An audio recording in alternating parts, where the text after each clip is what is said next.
여러분들도 혹시 가족 때문에 황당한 일을 겪으신 적이 있으신가요? 살다 보면 남들한테 말도 못하고 속앓이 하는 일들은 다들 한 번쯤은 있으실 거라 생각합니다. 저도 겪어보니 가장 속 썩이는 건 남이 아니라 가족이다 싶더라고요. 가족이다 보니 연을 쉽게 끊어낼 수도 없는데 섭섭한 일은 더 많다 보니 가족 간의 관계를 잘 유지하는 것도 쉬운 일은 아닌 것 같아요. 저도 그런 고민이 있었어요. 가족들 때문에 속 터지고 황당한 일을 겪었는데도 내 얼굴에 침 뱉기 같아서 어디 가서 말도 못했거든요. 그래서 오늘 이렇게 익명의 자리를 빌려 제가 겪었던 이야기를 전해볼까 합니다.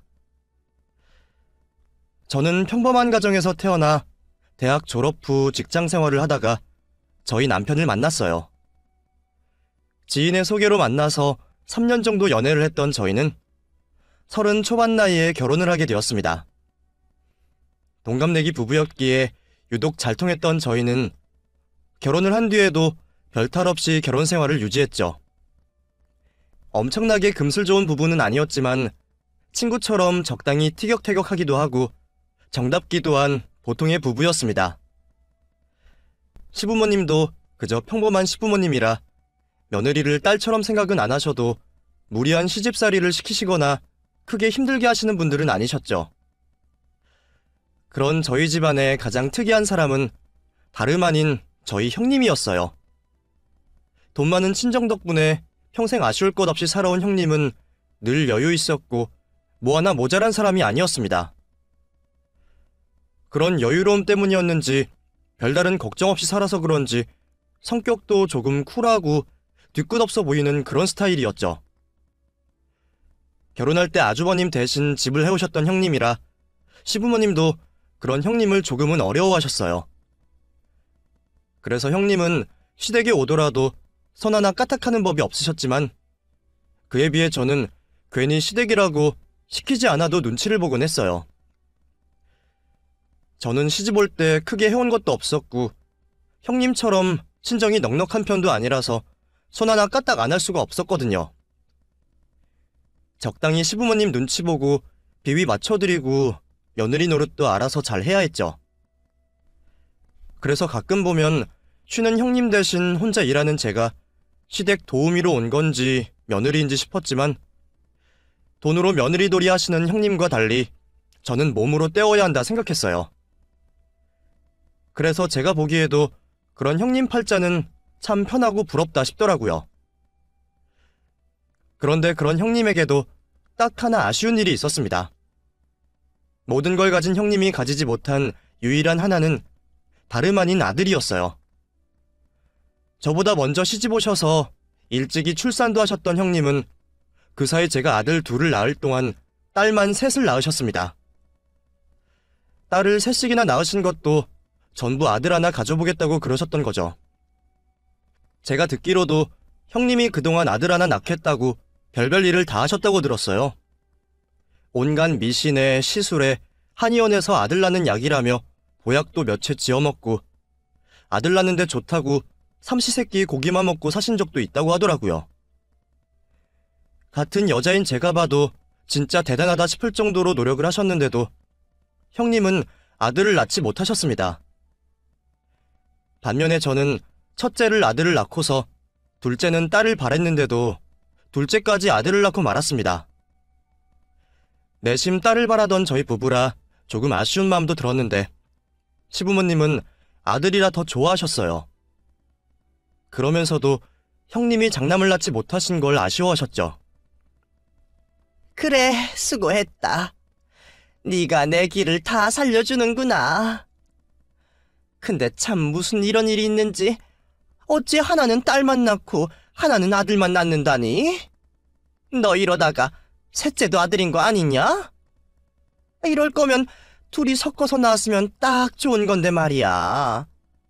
큰애는 아들 낳아보겠다고 그 고생을 하는데 참 안타깝구나. 어머니 말씀처럼 저도 형님이나 저나 반반이었으면 딱 좋겠다 싶더라고요. 근데 어떻게 형님은 줄줄이 딸만 낳으셨는지 큰 기대를 하시고 낳은 셋째마저 딸이라는 소식에 무척 상심을 하신 듯 보였습니다. 늘 여유 있는 모습으로 웬만한 일에는 크게 신경 쓰지 않는 분이 자식 문제 앞에서는 늘 전전긍긍 하시더라고요. 그게 저는 신기하기도 하고 의아하기도 했어요. 제가 아들만 낳아서 그 심정을 잘 모르는지 모르겠지만 사실 요즘 세상에 딸만 낳았다고 뭐 크게 흠도 아니잖아요. 물론 시댁에서는 내심 장손을 바라셨지만 형님 성격에 그런 소리 귀담아 들을 사람도 아니거든요. 근데 남편 이야기를 들어보니까 형님이 시댁에서 받는 스트레스보다 친정에서 받는 스트레스가 더 심했더라고요. 형님 친정이 남아 선호가 심하신 건지 그동안 위아래로 남자 형제들 귀에 눌려서 마음고생 좀 하셨던 모양이었어요. 게다가 딸이라고 재산 문제에도 차별을 하시면서 그마저도 아들 낳아오지 못하면 재산 물려줄 게 없다 하셨다더라고요. 저는 어른들이 친손자만 중요하게 생각하는 줄 알았더니 그런 집에서는 외손자도 중요한가 보다며 대단하다 생각했는데 형님은 그게 한이 되시는지 끝까지 아들 욕심을 버리지 못하셨어요. 그런 형님이 평범한 저를 유일하게 부러워하셨던 것도 바로 제 아들들이었죠. 딸이랑 아들은 역시 다른 것 같다면서 저희 아이들 볼 때마다 눈독 들이는 형님을 저도 모르지 않았습니다. 그런데 왜 그러는지 형님은 그게 저희 남편 덕이라며 부러워하시더라고요. 동서는 좋겠어. 남편 덕분에 아들만 낳고 우리 남편은 관상에 아들이 없다네. 이럴 줄 알았으면 결혼하기 전에 미리 알아봤어야 하는 건데 어쩜 한 배에서 나온 형제가 오늘 그렇게 나눠지고 나왔는지. 이럴 줄 알았으면 차라리 내가 서방님을 만날 걸 그랬나 봐. 네? 무슨 그런 농담을 하세요. 내 말은 동서 부럽다 이거지. 제가 아들만 낳은 게 전부 아들복 타고난 저희 남편 덕분이라며 형님은 그런 짓궂은 농담을 종종 하곤 하셨어요. 무슨 그런 소리를 하나 싶었지만 저도 그냥 농담이라 생각하고 넘겼었죠. 그러던 어느 날 형님이 저를 붙잡고 긴히 할 이야기가 있다고 하시더라고요. 늘 뭔가를 부탁하는 건 저였기에 형님 같은 사람이 나한테 달리 부탁할 게 뭐가 있을까 싶어서 그게 왠지 뿌듯하기도 하고 형님이 저한테 무슨 말씀을 하실지 무척 궁금했어요. 그렇게 형님과 따로 단둘이 만나 이야기를 나누게 된 저는 상상도 못한 이야기에 깜짝 놀라고 말았습니다. 저를 따로 보자고까지 하시고 무슨 일이세요, 형님? 내가 동서한테 긴히 부탁할 게 있어서 말이야. 부탁이요? 진짜요? 살다 보니 형님이 저한테 부탁 같은 걸 하시는 날도 오네요. 서로 돕고 사는 게 동서지간 아니겠어? 그래서 내가 부탁하면 들어는 줄 거야? 글쎄요. 제가 들어드릴 수는 있는 거예요? 형님처럼 아쉬울 거 없으신 분이 저한테 따로 부탁하실 게 뭐가 있나 싶어서요. 있지. 그러니까 동서한테 굳이 부탁을 하는 거겠지. 그리고 이건 동서밖에 못 해주는 일이야. 어때? 이 정도면 동서도 들어주고 싶은 마음이 생겨? 뭔데 그러세요? 더 궁금하게. 그럼 내가 단도직입적으로 말할게. 동서, 내가 3억 줄 테니까 서방님 좀 빌려줘. 네? 그게 무슨 말이에요? 3억이라니, 남편을 빌려달라니, 어디에요? 저희 남편을 3억이나 주고 데려다가 쓰실 일이 뭔데요? 뭐, 목숨 걸 만한 일이라도 시키시려는 거예요? 설마 목숨까지 걸게 하고 겨우 3억을 주겠어? 동서, 나를 너무 몰라본다. 그런 위험한 건 아니야.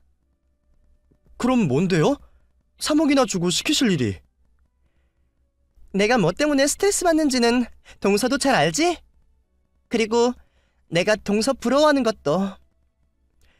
나 꼭 아들 낳아야 해.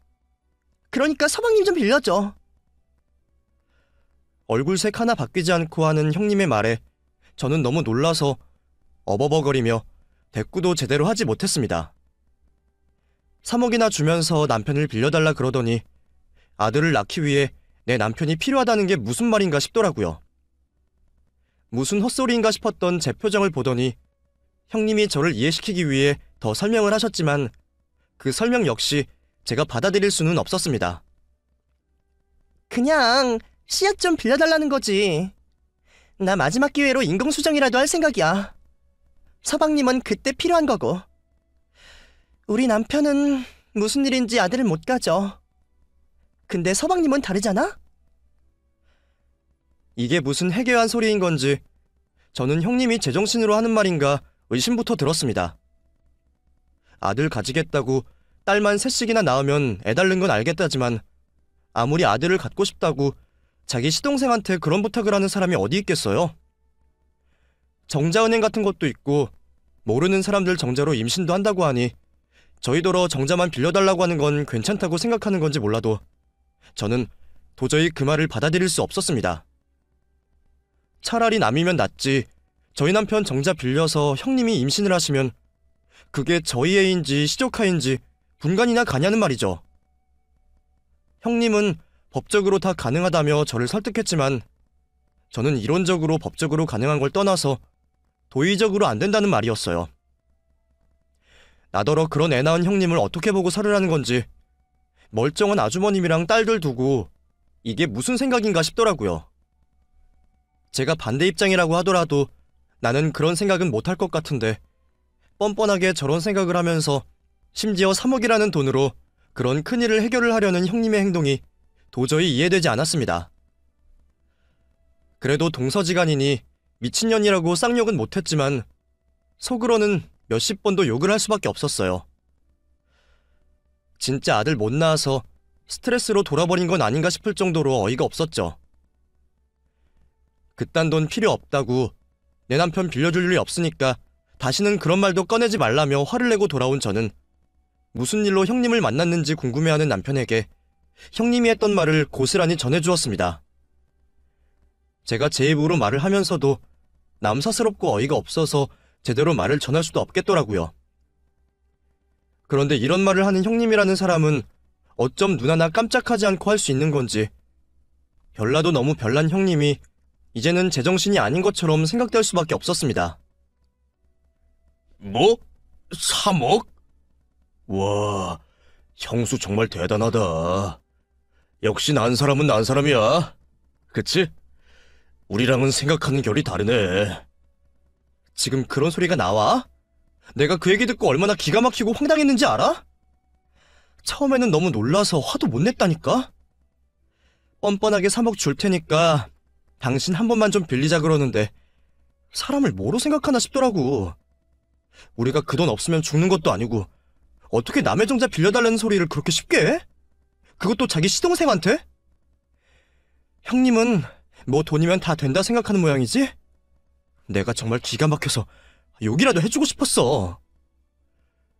그래도 형수 통 크네. 3억이나 주신다 그러고. 그 정도면 그냥 한다 그러지 그랬어. 한 번에 3억을 벌 수 있는데. 와, 3억이면 그게 얼마냐? 우리가 몇 년을 벌어야 3억을 모을 수 있지? 형수님 생각보다 더 대단하시네.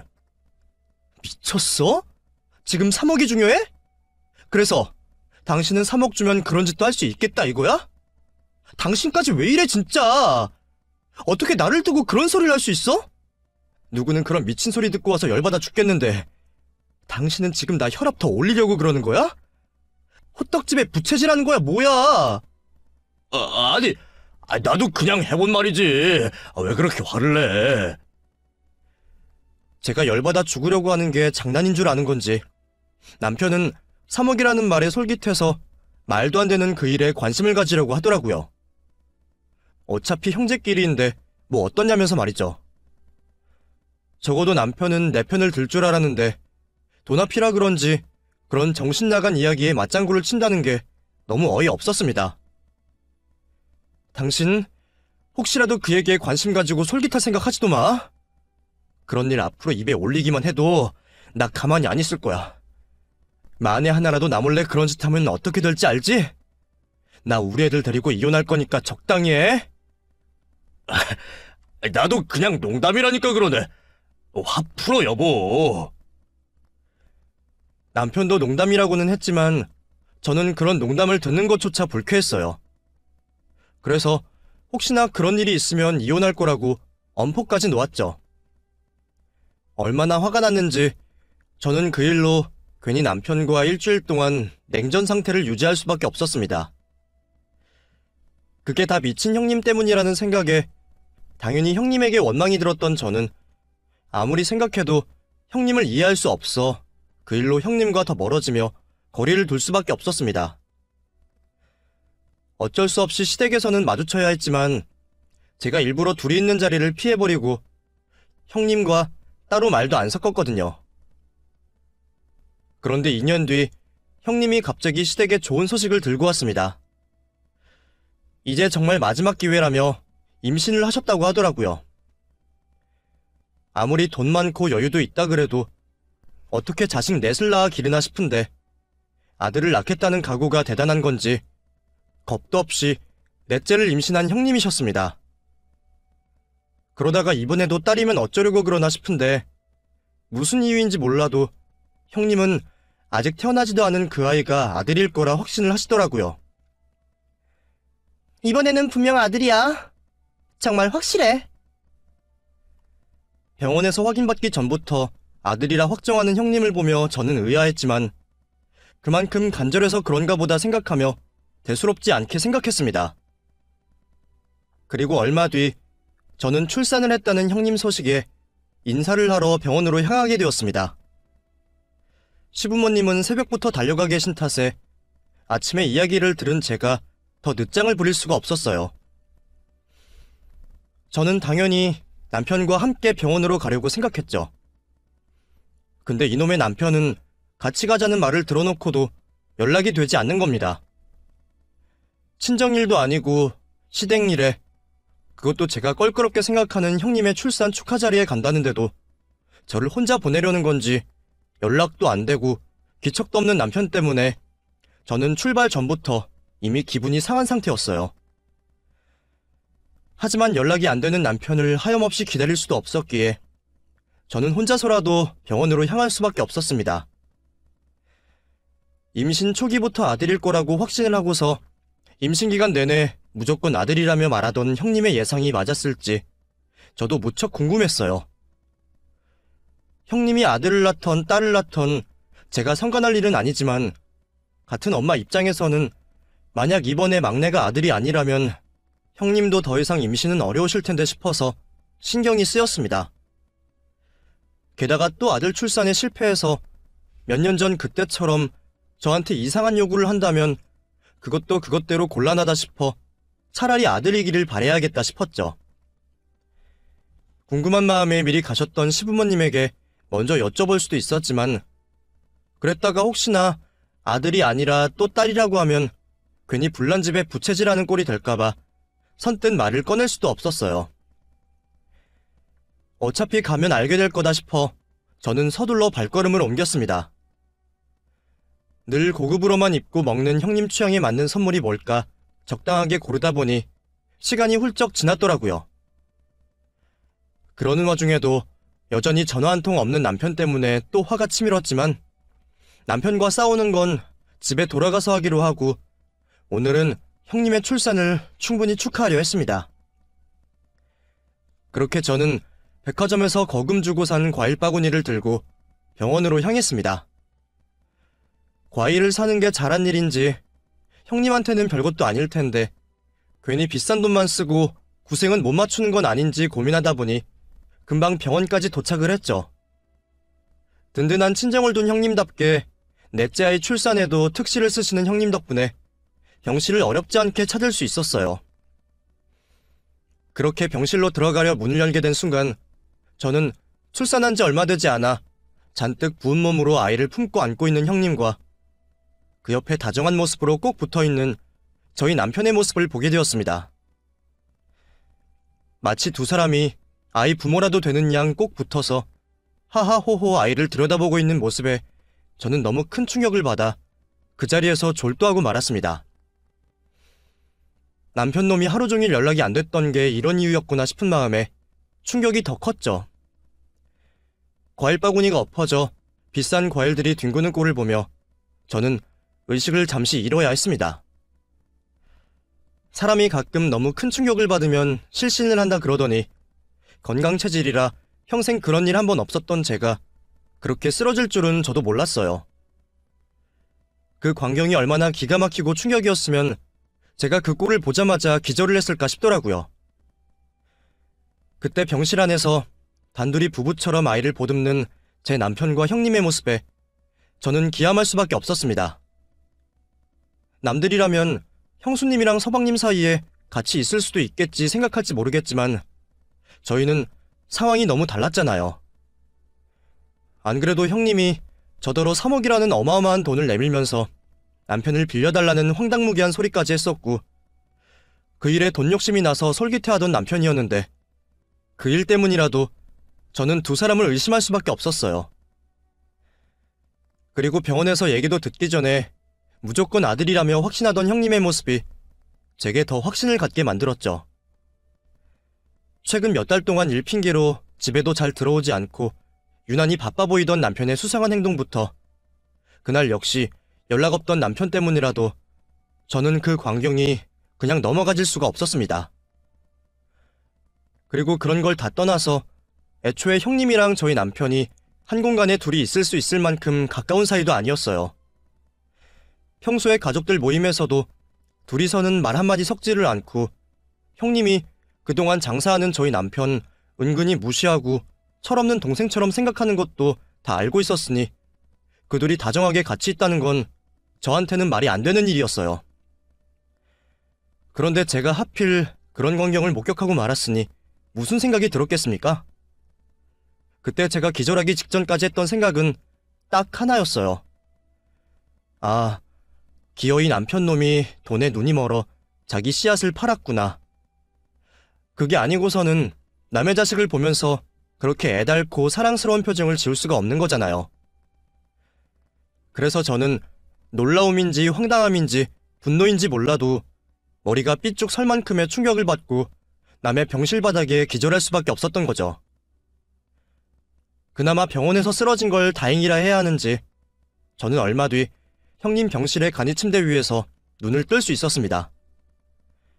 어지러움을 느끼며 눈을 뜬 제가 처음 발견한 건 다름 아닌 저희 남편이었어요.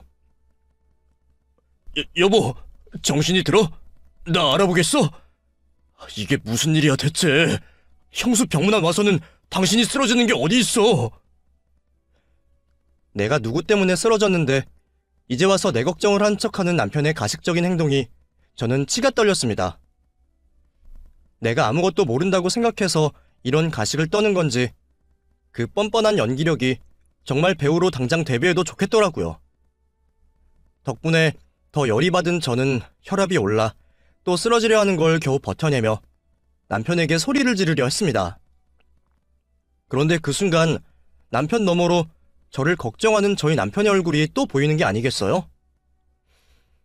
남편이 둘이 된 상황에 저는 제가 혹시 꿈을 꾸는 건가 싶었습니다. 기절했다가 일어난 줄 알았는데 그게 아니라 아직 잠에 들어있는 건가 생각했죠. 그게 아니라면 왜 내 눈앞에 남편 놈이 둘이나 되는 건지 이해를 할 수 없었으니까요. 그래서 저는 제가 너무 큰 충격을 받아서 제정신이 아니라 생각하며 정신을 차리려고 제 뺨을 때려버렸습니다. 이게 꿈이라면 아프지도 않을 거고 꿈이 아니라면 한 대 아프게 맞고 얼른 정신을 차리고 싶었거든요. 짝 하며 제가 큰 소리 날 만큼 제 뺨을 때리자 남편이 놀라며 제 손을 막아내더군요. 당신 왜 그래? 진짜 어디 아파?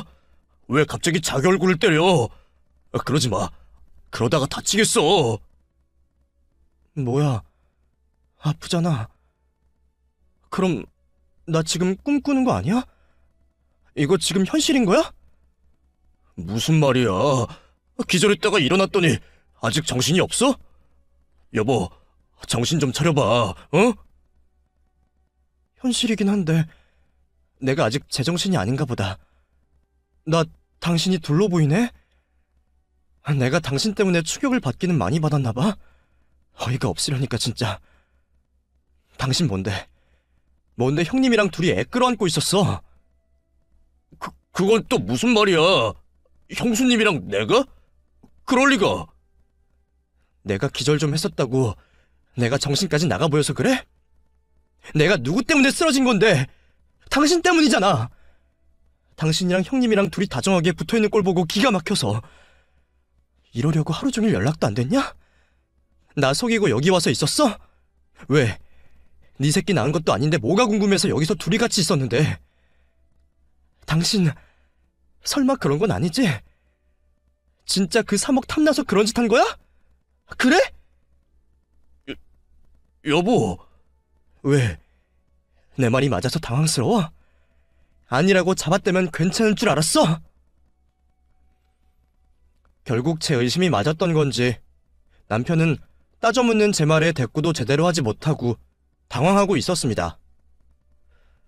그걸 보니까 제가 예상한 게 맞았구나 확신이 들더라고요. 남편이 3억에 눈이 멀어 자기 씨를 형수한테 팔고 그 자식이 궁금해서 한달음에 달려와서 붙어 있었다는 걸 말이죠. 그렇게 생각한 저는 너무 허망하고 끔찍해서 당장이라도 눈물이 쏟아질 것 같았습니다. 아무리 돈이 아쉽다고 해도 설마 그런 짓을 할 줄은 몰랐는데 나랑 상의 한마디 없이 이런 말도 안 되는 일을 벌인 남편에게 저는 환멸이 날 지경이었어요. 그런데 그 순간 가만히 있던 형님이 제 말을 가로챘습니다. 동서, 일단 진정 좀 해봐. 나더러 지금 진정을 하라고요? 지금 제가 어떻게 진정을 할 수 있어요? 형님, 제가 절대 안 된다고 몇 번이나 얘기했죠. 아무리 아들을 갖고 싶다고 해도 어떻게 자기 시동생한테 그런 짓을 할 수 있어요? 이게 말이 된다고 생각해요? 아니, 동서가 지금 뭔가 오해하고 있는 모양인데 그런 거 아니야. 아니라고요. 그럼 갑자기 대면대면하던 시동생이랑 사이가 좋아져서 둘이 갓난쟁이 끌어안고 정답게 있었어요. 그 말을 저더러 믿으라고요? 동서, 내가 누구랑 그러고 있었다고? 내가 서방님이랑? 남편과 똑같이 저를 속여먹을 생각인 것 같은 형님 모습에 저는 기가 막히더라고요. 다들 나를 작정하고 속이려는 걸 보니 이러다가 저 혼자 정신병자가 될 게 뻔해 보였어요. 그게 너무 분하고 억울해서 고개를 들어 올리는데 정신없이 말하다 보니 남편이 또 둘러 보이는 겁니다. 아니, 지금 내가 정신이 없어서 헛것이 보이는데 여기 내 남편이 있잖아요. 아니, 근데 왜 계속 남편이 둘러 보이는 거야? 재수씨, 그거 동식이 아니고 저예요. 내가 남편을 두 명으로 착각해서 보고 있다고 생각하고 있는데 갑자기 뒤에 서 있던 남편이 저더러 재수씨라고 하는 겁니다. 그 말에 저는 내가 헛것을 보고 있는 건 아니구나 싶었어요. 그런데 생각해보니 그 말이 더 어이가 없더라고요. 아주버님이 왜 저희 남편이랑 똑같이 생긴 건지 이게 무슨 상황인가 싶었죠.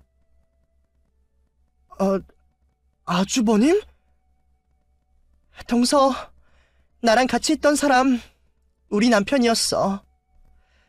아까 동서가 병실 문 열고 들어왔을 때도 나랑 남편이랑 둘이 있었는데 동서가 갑자기 들어오자마자 피칸이 쓰러지더라고. 아무래도 동서가 우리 남편 보고 놀란 모양인데 우리도 얼마나 놀랐는지 몰라. 남편... 그럼 진짜 저희 남편 똑 닮은 저 사람이 아주버님이시라고요? 어떡해요? 둘이 형제라고는 하지만 평소에는 스타일이 너무 달라서 그렇게 닮은 줄도 모르고 살았는데 지금은 무슨 쌍둥이를 붙여놓은 것처럼 똑 닮은 두 사람의 모습에 저는 기가 막혔습니다. 그나마 그게 남편이 아닌 아주버님이었다고 해서 다행이라 생각하면서도 아주버님의 바뀐 모습에 저는 또 다른 충격을 받을 수밖에 없었어요. 이게 다 무슨 일이길래 못 본 사이에 아주버님이 남편이랑 일란성 쌍둥이 같은 모습이 되었는지 저는 도통 짐작을 할 수 없었거든요.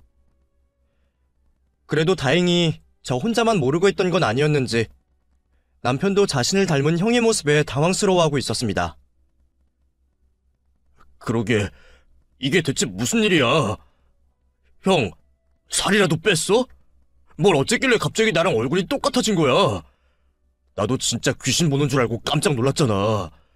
나도 이렇게 놀랐는데 이 사람은 어떻겠어? 여보, 많이 놀랐지? 당신도 진짜 몰랐던 거야? 그럼 여태 어디 있다가 온 거야? 일이 좀 바빠서 시간을 못 보고 있다가 부랴부랴 달려왔지. 당신이 전화 안 받길래 먼저 갔구나 싶어서 병원으로 왔더니 당신이 이렇게 누워있고 애 낳은 형수님은 되려 당신 걱정하고 있잖아. 나도 쓰러진 당신 때문에 놀라서 형 얼굴 볼 수도 없었네. 아무튼 형, 말 좀 해봐. 그게... 이걸 뭐 어떻게 설명해야 하나? 각오를 했는데도 말하기가 어렵네. 됐어. 내가 설명할게. 동서나 서방님한텐 죄송한 일이지만 일이 그렇게 됐어요.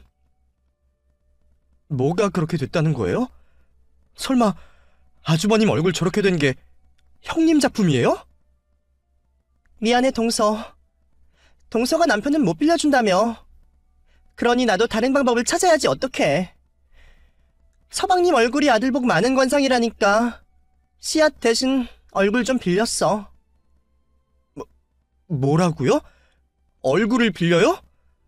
그럼 정말 사진이라도 들고 가서 아주버님 얼굴을 저희 남편 얼굴처럼 성형이라도 했다는 거예요? 남편 빌려달라는 말까지 들었으니 더 놀랄 일은 없을 거라 생각했는데 형님은 언제나 제 예상을 뛰어넘는 사람이었습니다. 제가 남편을 못 빌려준다 그래서 도리가 없었다면서 아들복 많은 저희 남편 얼굴대로 자기 남편 얼굴 관상을 바꿨답니다. 그렇게라도 하면 아들을 꼭 낳을 수 있을 것 같았다는 거예요. 그제서야 저는 임신 기간 동안 아이의 성별을 확신하며 자신만만했던 형님의 태도를 이해할 수 있었어요. 제 입장에서는 아무리 그래도 그런 미신 가지고 도박을 하나 싶은데 형님 입장에서는 그게 미신이 아니라 확신이 되었던 모양입니다. 하기사 애초에 제가 아들만 낳은 건 남편 덕이고 자기가 딸만 낳은 건 아주버님 탓이라며 둘이 한 뱃속에서 나온 자식인데 저희 남편만 아들 가질 복을 타고난 거라고 생각해서 남편까지 빌려달라 했던 형님이었으니 그런 사주팔자도 철석같이 믿었을지도 모르죠. 어쩌면 그동안 너무 오랫동안 고생을 하는 바람에 그런 거라도 붙잡지 않으면 못 견뎠던 건지도 모르겠습니다. 그래도 저는 무슨 이런 일이 있나 싶어 기가 막히기만 한데 형님은 정말 그 덕분에 아들을 낳았다고 생각하는지 다 그 덕분이라며 만족을 하고 계셨어요. 미리 말 못해서 미안해, 동서. 근데 미리 말했으면 동서가 허락했겠어? 우리 딴에도 어쩔 수가 없었어. 그래도 덕분에 아들 낳았잖아. 어느 정도는 동서랑 서방님 덕분인 거지. 동서도 드디어 아들 조카 봐서 좋지 않아? 그래도 뭐 형제끼리 얼굴 좀 닮을 수도 있는 거지. 이미 벌어진 일인데 이런 걸로 섭섭해하지 말자. 내가 얼굴값은 제대로 쳐줄게. 뭐라고요? 형님은 지금 그걸 말이라고 하세요? 나 정말 형님같이 황당한 사람은 처음 봤어요. 전에는 내 남편을 내놓으라 하더니 이제는 남의 얼굴까지 도둑질하고. 이게 정말 말이 된다고 생각해요? 너무 뻔뻔하게 아무렇지 않게 이야기하는 형님 때문에 저는 또다시 기절할 지경이었습니다. 대체 사람이 무슨 생각을 가지고 있으면 저런 생각을 아무렇지 않게 할 수 있는 건지, 이런 황당한 짓을 거침없이 하는 형님이 완전히 미쳤구나 싶기까지 했어요. 얼굴값은 뭔지 이번에도 대충 돈으로 무마하려는 형님의 행동에 울분이 터졌죠. 대체 얼굴값이 뭔데요? 형님은 뭐든 다 돈으로 된다고 생각해요? 그래서 이런 뻔뻔한 짓을 하는 거예요? 사람이면 어떻게 이런 짓을 해요, 진짜! 여보, 너무 그러지 마. 형수님도 그렇고 당신 몸도 안 좋은데 일단 집에 가자, 응? 제가 형님에게 고래고래 소리 지르며 대들자 남편이 오히려 저를 말리며 집으로 데려가려 했습니다. 정작 얼굴 뺏긴 건 자기이면서 자기는 아무렇지도 않은지 제가 너무 흥분했다며 저를 진정시키려고 하더라고요. 결국 저는 병원에서 쫓겨나기 전에 병실을 벗어날 수밖에 없었고 남편에게 억지로 끌려가듯 집으로 돌아가게 되었습니다. 아이들이 집에 있는 걸 보니 아까처럼 화를 낼 수도 없고 이 상황을 어떻게 해야 하는지 도저히 진정되지 않는 속을 냉수로 달랠 수밖에 없었어요. 그런데 그런 저와 달리 남편은 너무 태연하게 있는 거죠. 뭐야? 당신은 화도 안 나? 아까 그 꼴 보고 아무렇지도 않아? 아니, 어떻게 그런 말도 안 되는 짓을 할 수가 있어? 뭐, 아들 낳을 관상? 나 참 살다 그런 말도 안 되는 미신은 처음 들어봐. 아니, 그런 미신을 믿는다고 쳐도 아들 낳는 관상 바꾸겠다고 자기 남편 성형까지 시킨 사람은 다시는 없을 거야. 형님, 진짜 가끔 제정신 아니다 싶었지만 이렇게까지 이상한 줄은 몰랐어. 그래놓고 뭐? 얼굴값을 쳐줘? 자기네 집 졸부라고 자랑이라도 하는 거야 뭐야? 원래 졸부들은 다 그렇게 이상한 건가? 목표를 향해서 수단과 방법을 안 가려? 당신도 너무 열내지 마. 이미 벌어진 일인데 이제 와서 우리가 화낸다고 뭐가 달라지는 것도 아니잖아. 형수나 형이 무슨 생각인지는 몰라도 자기들도 오죽했으면 그랬겠어. 형수님이 아들 한번 낳아보겠다고 절이고 교회고 별짓 다 했던 거 당신도 알잖아. 우리야 줄줄이 든든한 아들만 있으니 그런 심정 모르니까 함부로 말하지 말자. 그리고 전에 그런 소리까지 했던 형수가 겨우 관상 정도 훔쳐간 거면 나는 괜찮은 것 같은데. 형제간의 얼굴 좀 닮은 게 뭐 대수인가? 어머니 아버지도 이제 아셨을 텐데 별 말씀 안 하신 거 보면 다들 별 생각 안 하는 걸 거야. 나는 별 생각해. 당신이랑 똑같은 얼굴 가진 아주버님 쳐다봐야 하는 내 기분 당신이 알아? 내가 오죽 놀랐으면 아까 남의 병실에서 기절까지 했겠냐고. 당신은 대체 누구 남편이야? 당신 이번에도 또 형님 편이야? 왜? 형님이 말한 그 얼굴값 받고 싶은 모양이지? 그래? 아니 뭐 이왕 이렇게 된 거 사례라도 받으면 좋지 않아? 내 얼굴인데 내가 얼굴값 좀 받으면 뭐 어때? 당신 진심이야? 얼굴 뺏긴 걸로도 모자라서 그 돈 진짜 받으려고 그래? 여보, 우리 너무 심각하게 살지 말자. 세상 살다 보면 별별 일 다 있는데 목숨값도 아니고 얼굴값이 뭐 어때서 그래? 당신 왜 그래? 갑자기 사람이 왜 이렇게 돈 욕심이 많아졌어? 내가 뭘? 돈 싫어하는 사람이 어디 있나? 준다는데 뭐하러 안 받아? 그렇다고 자존심도 없이 그걸 받아? 당신 원래 돈 욕심 많은 사람도 아니잖아. 근데 왜 그러는 거야 진짜? 돈 그렇게 필요하면 내가 줄게. 얼만데? 얼마가 필요한데? 아유 됐어. 당신은 무슨 돈이 있다고?